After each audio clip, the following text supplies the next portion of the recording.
ভাৰতীয় জনতা পাৰ্টিৰ মহিলা মৰ্চাৰ প্ৰথমখন ৰাজ্যিক কাৰ্যনিৰ্বাহক সভা আমি ডিব্ৰুগড়ত অনুষ্ঠিত কৰিছোঁ আৰু এই সিদ্ধান্ত এই কাৰণে লৈছোঁ যে বিগত দিন ধৰি আমি এটা সিদ্ধান্ত লৈছিলোঁ যে সকলো মৰ্চাৰ সভা আমি বিভিন্ন স্থানত কৰাৰ কাৰণে ইতিমধ্যে যুৱ মৰ্চাৰ সভা আমি শিৱসাগৰত কৰিছোঁ, তেজপুৰত আজি আমি সভা কৰিছোঁ মহিলা মৰ্চাৰ, কোকৰাঝাৰত সভা হ'ব 13-14 তাৰিখে আমাৰ ST মৰ্চাৰ, জনজাতি মৰ্চাৰ, অনুৰূপভাৱে কৃষক মৰ্চাৰ আমাৰ সভা হ'ব, ৰঙিয়াত সভা হ'ব, মঙলদৈত সভা হ'ব, অনুসূচিত জাতি মৰ্চাৰ সভা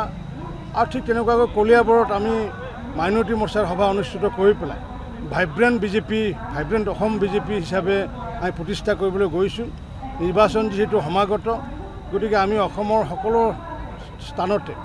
আমাৰ যি অসম চৰকাৰখনে যিমানখিনি কাম ইতিমধ্যে কৰিলে, যি প্ৰতিশ্ৰুতি আছিলে সেই প্ৰতিশ্ৰুতি ইতিমধ্যে মাননীয় সৰ্বানন্দ সোণোৱাল ডাঙৰীয়া চৰকাৰখনে ইতিমধ্যে ৰাখিছে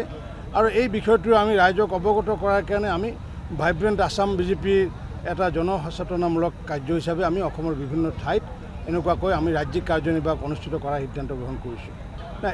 এই কথাষাৰ আমি আগতেও ঠিক কৰিছিলোঁ, কাৰণ কিয় যিহেতু আমি 26টা আমি প্ৰাৰ্থী আমি দিছোঁ, আমাৰ সংগঠন আমাৰ য'ত শক্তিশালী আছে তাত 26টা প্ৰাৰ্থী আমি দিছিলোঁ আৰু ভাৰতীয় জনতা পাৰ্টীৰ অকলে নিৰ্বাচন আমি অৱতীৰ্ণ হৈ পেলাই আগন্তুক দিনত ভাৰতীয় জনতা পাৰ্টীৰ হয় নেতৃত্বত বা ভাৰতীয় জনতা পাৰ্টীৰ অংশীদাৰিত্বত ভাৰতীয় জনতা পাৰ্টীৰ তাত BTR চৰকাৰ এখন হ'ব বুলি আমি নিশ্চিত। আমাৰ অসম গণ পৰিষদ দলৰ লগতো চৰকাৰ আছিলে বা আছে আৰু তাৰপিছতো আমি পঞ্চায়ত নিৰ্বাচন আমি অকলে খেলিছোঁ। যিহেতু কাউন্সিল নিৰ্বাচন বা পঞ্চায়ত নিৰ্বাচন যিহেতু সংগঠন শক্তিশালী কৰাৰ একোটা নিৰ্বাচন, ভাৰতীয় জনতা পাৰ্টীয়ে সেইকাৰণে সংগঠন যাতে শক্তিশালী কৰিব পাৰে, যিহেতু ভাৰতীয় জনতা পাৰ্টীৰ 4খন জিলাত পূৰ্বতে 2 লাখ সদস্য আছিলে, এতিয়া যিহেতু তাত 5,40,000 সদস্য হৈছে, 5,40,000 সদস্যসকলৰ প্ৰতি সন্মান জনাই পেলাই আমি অকলে নিৰ্বাচনত অংশগ্ৰহণ কৰাটো আমি সিদ্ধান্ত গ্ৰহণ কৰিছোঁ। ND24